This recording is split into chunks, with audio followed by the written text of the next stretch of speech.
আসসালামু আলাইকুম রহমতুল্লাহ তাআলা ওয়া বারাকাতুহু। ইনশাআল্লাহ আজ আমি আপনাদের সাথে আলোচনা করব সূরা বাকারার ৭৪ নম্বর আয়াত নিয়ে, যা আমাদের এই পর্বের উপমা। এখানে আল্লাহ বনী ইসরায়েলের উদ্দেশ্যে কথা বলছেন। আল্লাহ বলেছেন, ইয়া বনি ইসরাঈল উযকুরু নি'মাতি আল্লাতী আন'আমতু আলাইকুম। হে বনী ইসরায়েল, সেই অনুগ্রহের কথা স্মরণ করো যা আমি তোমাদেরকে প্রদান করেছি। তিনি তাদের সাথে সরাসরি অনেক অনেক আয়াত ধরে কথা বলে চলেন, প্রায় ১২০ নম্বর আয়াত পর্যন্ত আল্লাহ তাদের সাথে কথা বলেন ৪০ নম্বর আয়াতের পর থেকে। সুতরাং প্রায় ৮০টি আয়াত জুড়ে আল্লাহ সরাসরি বনী ইসরায়েলের উদ্দেশ্যে কথা বলেছেন। আমি ধারাবাহিক এই আলোচনায় আপনাদেরকে আগেও বলার চেষ্টা করেছি যে আল্লাহ সাধারণত একটি দলের উদ্দেশ্যে কথা বলেন, কিন্তু এর উপরে সর্বদাই আরেকটি দলকে আরোপিত করে রাখা যায়। তাই কথোপকথনটি তাদের সাথেই হচ্ছে, কিন্তু ইবরাত আল্লাহ না, এটি একই সাথে আমাদেরও একটি শিক্ষা দিচ্ছে। আর আমাদের উদ্দেশ্যে যখন কথা বলা হয় তারাও শুনতে পায়। তাই সর্বদাই একাধিক শ্রোতা বিদ্যমান। আরবিতে একটি কথা রয়েছে, উসফুরাইন বিহিজারা। আক্ষরিকভাবেই তারা বলে ঠিক যেমনটা আমরা বাংলাতে বলে থাকি, এক ঢিলে দুই পাখি। সর্বদাই এমনটা ঘটে। فإطلاق الكلام على مخاطبين. তো এখানে একটি মুখাতাব এবং আরেকটি মুখাতাব, একদল শ্রোতা এবং আরেক দল শ্রোতা। তো যাই হোক, আজ আমি আপনাদেরকে যে উপমাটি দিতে চাই তা হলো অন্তর কঠিন হয়ে যাওয়া নিয়ে। এটাই পরবর্তী উপমা যা আল্লাহ এই সূরাতে দিয়েছেন। আর প্রথমে আমি আপনাদের জন্য সরল অনুবাদ করব, তারপর আল্লাহ এখানে যা বলেছেন তার সৌন্দর্য অবলোকন করার জন্য আমরা কিছুটা সময় ব্যয় করব। বনী ইসরায়েলের উদ্দেশ্যে কথা বলতে গিয়ে তিনি বলেছেন, ثم قست قلوبكم من بعد ذلك. এর পরেও তোমাদের অন্তর কঠিন হয়ে গেল। তো এখানে এর পরেও কথাটির অর্থ কি? বিষয়টি আগের আয়াতে এসেছে, আমি একটু পরে থেকে নেমে আসা, ইহবিতু মিনহা জামিআ। অথবা যখন বনী ইসরায়েলকে একটি উপত্যকায় অবতরণ করতে হয়েছিল এবং একটি নিচু ভূমিতে বসতি স্থাপন করতে হয়েছিল। اهبطوا مصرا فإن لكم ما سألتم. তো এখানে তিনি বলছেন, লামা ইয়াহবিতু মিন খশিয়াতিল্লাহ। এমন পাথরও আছে যা আল্লাহর ভয়ে পতিত হয়, তারা আল্লাহর ভয়ে নিচে পতিত হয়। وما الله بغافل عما تعملون. এবং তোমরা যা কিছু করছো, যে ধরনের কাজই করছো, আল্লাহ সে বিষয়ে মোটেও অজ্ঞাত নন। এখন এই আলোচনায় অগ্রসর হওয়ার ক্ষেত্রে আমি প্রথম যে বিষয়টি আপনাদের মনে রাখতে বলবো তা হলো, আল্লাহ ৩ প্রকারের পাথরের কথা বলেছেন। একটি পাথর বিস্ফোরিত হয়, প্রচুর পানি বেরিয়ে আসে, অন্য পাথরটি ফেটে যায় এবং তার ভেতরে কিছু পানি থাকে, এবং তৃতীয় পাথরটি পতিত হয়। এটি কেবল পতিত হয়, কিন্তু এখানে পানির কোনো উল্লেখ নেই। এখানে শুধু পাথর পতিত হওয়ার কথা উল্লেখ আছে। সুতরাং এই দৃশ্যটি মনে রাখবেন, কারণ আপনারা জানেন গোটা এই সিরিজ জুড়ে আমরা আমাদের মনে কিছু ছবি আঁকতে চলেছি, তাই না? সুতরাং অসাধারণ এই আয়াতে আল্লাহর দ্বারা ৩টি দৃশ্যপট চিত্রিত হচ্ছে, এবং এটি এমন একটি চিত্র যার উপর ভিত্তি করে আলোচনা আরো সামনে এগিয়ে যাবে। কিন্তু এটা কৌতূহল জাগ্রতকারী যে পানির ধারণাটি চলমান রয়েছে, কারণ আমরা সর্বশেষ যে উদাহরণটি দেখেছিলাম সেটি ছিল ভারী বৃষ্টি। সেখানেও পানির সম্পৃক্ততা ছিল, আর এখানেও পানি জড়িত, যাতে একটি ধারাবাহিকতা বজায় থাকে। আমি আপনাদেরকে প্রথম যে জিনিসটি দেখাতে চাই তা হলো, আল্লাহ বনী ইসরায়েলের উদ্দেশ্যে কথা বলছেন এবং তিনি তাদের জীবনে দেখা একাধিক ঘটনা নিয়ে কথা বলছেন। তো যখন তারা ফেরাউনের কাছ থেকে পালিয়েছিল, যেভাবে তারা পালিয়েছিল তা হলো পানি বিভক্ত হয়ে গিয়েছিল, তাই না? পানি বিভক্ত হয়ে গিয়েছিল এবং তারা তখন মুসা আলাইহিসসালামের সাথে ছিল। এখন যদি আপনি আর আমি মুসা আলাইহিসসালামের পাশে দাঁড়িয়ে থাকতাম এবং আপনি নদীটিকে এই অবস্থায় দেখতেন, কারণ পানি তার আকৃতি ধরে রাখে, যেমন এখন এটা এই বোতলের আকৃতিতে আছে, তাই না? এটা এর ভিতরে একটি পেন্সিলের আকার নেবে না এবং বোতলের বাকি অংশ পূরণ না করে থাকবে না। সেরকম দেখতে পাওয়াটা আমাদের জন্য অসম্ভব, তাই না? কিন্তু যখন তাদের চোখের সামনে পানি বিভক্ত হলো, তখন তারা জানলো إن الله على كل شيء قدير. আল্লাহর প্রতি আপনার ঈমান কম থাকলেও সেই মুহূর্তে আপনার ঈমান 100% হয়ে যায়। আর মুসা আলাইহিসসালাম আল্লাহর রাসূল কিনা এই বিষয়ে আপনার কিছুটা সন্দেহ থাকলেও এখন আর আপনার সেই সন্দেহ নেই। সুতরাং আপনার নিজের চোখে দেখা প্রমাণের কারণে আপনার ঈমান পাথরের মতো মজবুত হয়ে গেছে। কোরআন শুরু হয়েছে আল্লাযীনা ইউমিনুনা বিল গায়ব, তারা বিশ্বাস করে কিসে? অদৃশ্যে। কিন্তু বনী ইসরায়েলের জন্য এটা আর অদৃশ্য নয়, তারা অলৌকিক ঘটনা দেখেছে, তারা এটা দেখেছে। আর যখন তারা পানি অতিক্রম করলো, তারা ছিল মরুভূমিতে। মরুভূমিতে থাকাকালীন তারা পানি শূন্যতায় ভুগছিল, মারা যাচ্ছিল। তারা যখন বলল তারা মারা যাচ্ছে, আল্লাহ কি করলেন? ظللنا عليكم الغمام. আল্লাহ তাদের উপর মেঘ পাঠালেন। মেঘগুলো মরুভূমিতে তাদেরকে অনুসরণ করত। আক্ষরিক অর্থেই মরুভূমিতে মেঘগুলো তাদের অনুসরণ করত। আল্লাহ তাদের জন্য ছায়ার ব্যবস্থা করলেন, আকাশে চলমান এক ছাতা।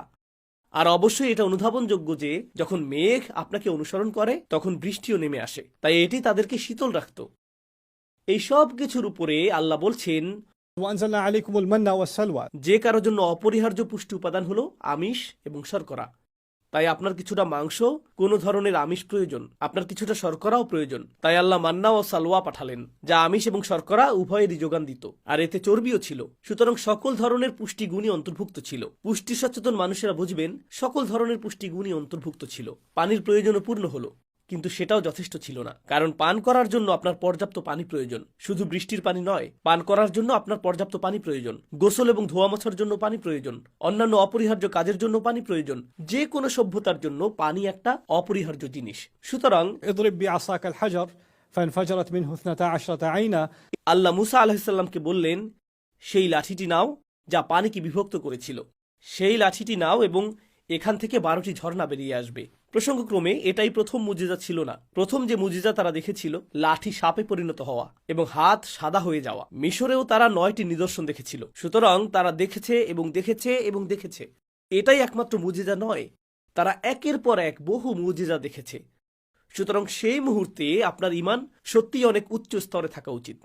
কিন্তু মনে হচ্ছে যে বিষয়টা সেভাবে কাজ করছিল না, কিছু একটা অনুপস্থিত ছিল, কিছু একটার অভাব ছিল।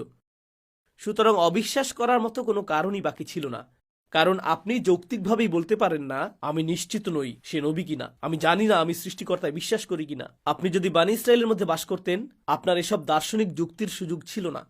সৃষ্টিকর্তার অস্তিত্বের ব্যাপারে উদ্দেশ্যমূলক, মহাজাগতিক বা সত্তাতাত্ত্বিক যুক্তি নিয়ে আপনার কোনো প্রশ্ন থাকত না। পরকালের অনুপস্থিতি বা ঈশ্বরের হস্তক্ষেপের ব্যাপারে আপনার কাছে প্রকৃতিবাদী কোনো ব্যাখ্যা থাকত না।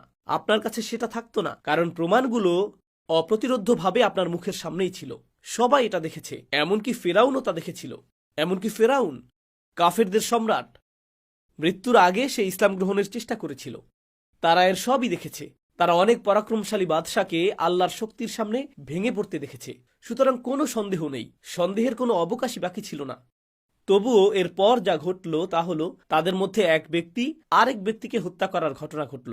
সেখানে ছিল 12টি ঝর্ণা, কারণ বনী ইসরায়েলেরও 12টি গোত্র ছিল। قد علم كل أناس مشربهم. প্রত্যেক গোত্রের ছিল নিজস্ব ঝর্ণা, যাতে তারা ঝগড়া না করে। কিন্তু কোনো না কোনোভাবে দুজন লোক বিবাদে জড়িয়ে পড়ে, সম্ভবত দুটি ভিন্ন গোত্র, দুটি ভিন্ন পরিবার। তো আকস্মিক সেখানে একজন ব্যক্তি মারা গেল এবং কেউ জানে না কে তাকে হত্যা করেছে। আর فدرأتم فيها. আল্লাহ একই সূরায় বর্ণনা করেছেন, তোমরা একে অপরের দিকে আঙুল তুলতে শুরু করেছিলে। তোমরা এটা করেছো, তোমাদের লোকেরা এটা করেছে, তোমাদের লোকেরা সব সময় আমাদের দিকে অদ্ভুতভাবে তাকায়। না না, এটা তোমরা করেছো। তোমরা সম্ভবত নিজেদের একজনকে হত্যা করে আমাদের উপর দোষ চাপাচ্ছ। তোমরা আমাদেরকে খারাপ প্রমাণ করতে চাইছো। আর এটি একটি গৃহযুদ্ধ পরিস্থিতিতে পরিণত হতে যাচ্ছিল। যদি আমরা হত্যাকারীকে খুঁজে না পাই, তাহলে পরিণতি ভালো হবে না। তো তারা এই সমস্যা সমাধানের জন্য মুসা আলাইহিসসালামের কাছে আসলো। তাদের কেউই দোষ স্বীকার করতে রাজি ছিল না।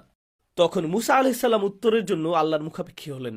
আল্লাহ বলেন, আমার কাছে একটি সমাধান আছে, একটি গরু জবাই করো। أتتخذنا هزوا. তুমি কি মজা করছো? এখানে একজন মৃত ব্যক্তি রয়েছে আর তুমি আমাদেরকে গরুর মাংস খেতে বলছো? দেখো, এটা কি কোনো রসিকতা?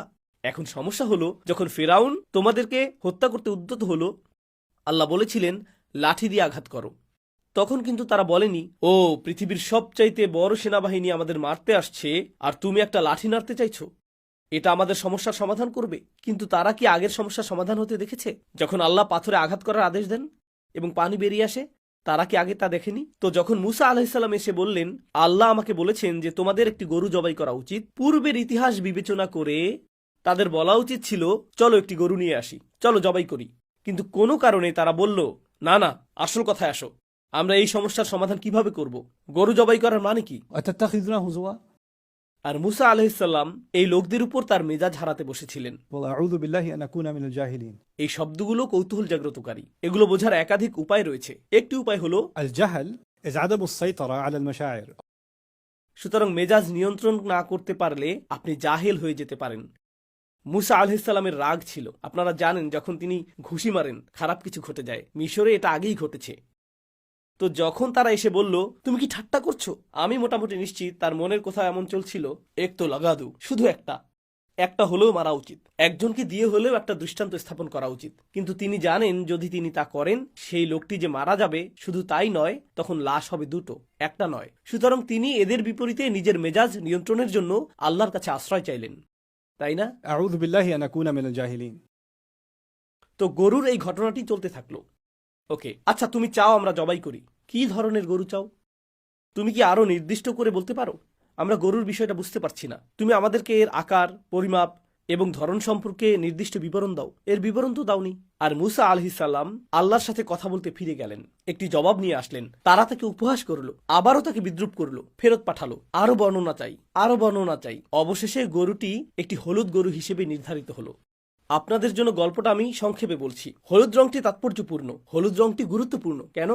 কারণ বনি ইসরায়েলের ইতিহাসে মুসা আলাইহিসসালাম যখন আল্লাহর সাথে কথা বলতে গিয়েছিলেন, তখন তারা স্বর্ণ দিয়ে একটি গরু তৈরি করলো এবং তারা সেটার পূজা শুরু করলো, তাই না?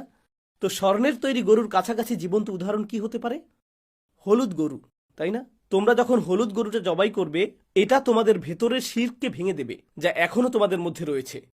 কারণ তোমরা ওই জিনিসটার পূজা করছিলে। এখন তোমরা একটা জীবন্ত সোনালী গরু দেখছো, তোমরা এটাকে জবাই করবে। তো এটা হলো শিরকের অবশিষ্টাংশ থেকে এক ধরনের নিরাময়, যা তাদের মাঝে উপস্থিত ছিল। যাই হোক, অবশেষে তাদেরকে এই গরুটি খুঁজে বের করতে হয়েছিল। তাফসীরকারগণ বলেছেন এটাকে জবাই করতে তাদেরকে শেষ পর্যন্ত বিপুল পরিমাণ অর্থ খরচ করতে হয়েছিল। যাই হোক, তারা তা জবাই করে। اضربوه ببعضها জবাই করা গরুর মাংসের কিছু অংশ দিয়ে সেখানে পড়ে থাকা মৃতদেহকে আঘাত করতে আল্লাহ তাদেরকে আদেশ দেন। আর তারপর যা ঘটল তা হলো, মৃত ব্যক্তিটি উঠে দাঁড়ালো আর হত্যাকারীকে দেখিয়ে দিল এবং আবারও মারা গেল। তো এখন তারা একজন মৃত মানুষকে জীবন্ত হতে এবং তাদের সমস্যার সমাধান করে দিতে দেখল। ঠিক এটাই ঘটেছিল। তো আল্লাহ বললেন, اضربوه ببعضها كذلك يحيي الله الموتى এভাবেই আল্লাহ মৃতকে জীবন দান করেন। তো এটা যে শুধু তাদের সমস্যার সমাধান করলো তা না, এখন তারা কেয়ামতের দিনের একটা নমুনাও দেখতে পেল। কেন? কারণ কেয়ামতের দিন কি ঘটবে? মৃত মানুষ জীবন ফিরে পাবে। তাহলে তোমরা মুসা আলাইহিসসালামের রিসালাতের প্রমাণ দেখেছো, তোমরা আল্লাহর অসীম ক্ষমতার প্রমাণ দেখেছো, তোমরা এই সব কিছুর সত্যতার প্রমাণ দেখেছো এবং তোমরা পুনরুত্থানেরও প্রমাণ দেখেছো। আখিরাত, যেন ঈমান বৃদ্ধির জন্য প্রয়োজনীয় সম্ভাব্য সকল খুতবা তোমাদের দেওয়া হয়ে গিয়েছে। আর আল্লাহ বলছেন, يريكم آياته لعلكم تعقلون ৭৩ নম্বর আয়াতের শেষে এসেছে। আমি যে আয়াতটি নিয়ে কথা বলতে চাই তা হলো ৭৪, এটা হলো ৭৩ নম্বর। তিনি বলেছেন, তিনি তোমাদেরকে তার আয়াত দেখান, তিনি তোমাদেরকে তার অলৌকিকতা দেখান, যাতে তোমরা ভাবতে পারো, যাতে তোমরা বুঝতে পারো। আকল এর দুটো অর্থ, বোঝা এবং চিন্তা করা। আর যখন আমরা চিন্তা ও বোঝার কথা ভাবি, সেটা ঘটে এখানে, তাই না? এখন পরের আয়াত কি করছে? সুম্মা কসাত কুলুবুকুম মিন বাদি যালিক, তারপর তোমাদের অন্তর কঠিন হয়ে গেল। এটাই প্রথম বিষয় যার প্রতি আমি আজ আপনাদের দৃষ্টি আকর্ষণ করতে চাই। আপনাদের দৃষ্টি আকর্ষণ করার মতো কয়েকটি বিষয় এখানে রয়েছে। প্রথম যে বিষয়ের প্রতি আপনাদের দৃষ্টি আকর্ষণ করতে চাই তা হলো, তারা যা দেখেছিল সে বিষয়ে আল্লাহ বলেছেন, এবং যখন আপনি তা দেখেন তখন এখানে আর কোনো সন্দেহ থাকে না। কোনো সন্দেহ থাকে না, তাই না?